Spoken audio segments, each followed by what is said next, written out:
Pemirsa ojek pangkalan di Malalayang mengeluhkan ketiadaan bansos pada tahun ini.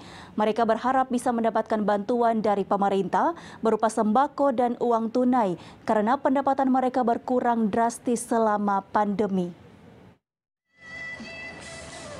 Ojek pangkalan mengeluhkan ketiadaan bansos selama tahun 2021. Padahal pendapatan mereka masih belum normal selama pandemi corona yang sudah berjalan hampir 2 tahun.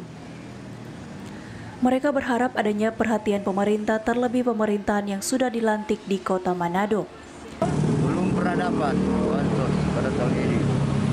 Harapannya dapat bansos apa? Harapan saya supaya pemerintah bisa salurkan bansos.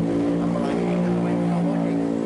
Tukang ojek kan sekarang kan penumpang lagi minim kan, bilang kan tinggal di rumah. Jadi menurun sekali kita punya pendapatan setiap hari. Jadi kami harapkan kepada pemerintah supaya dapat memberikan bantuan lah berupa sembako. Ya, terima kasih juga kalau didapat uang tunai. Itu yang kami harapkan. Nelson menambahkan, jika pendapatan tukang ojek pangkalan berkurang signifikan selama pandemi corona karena tidak ada lagi anak sekolah dan berkurangnya pegawai yang masuk kantor. Queenie Simatau melaporkan untuk Kawanwa TV.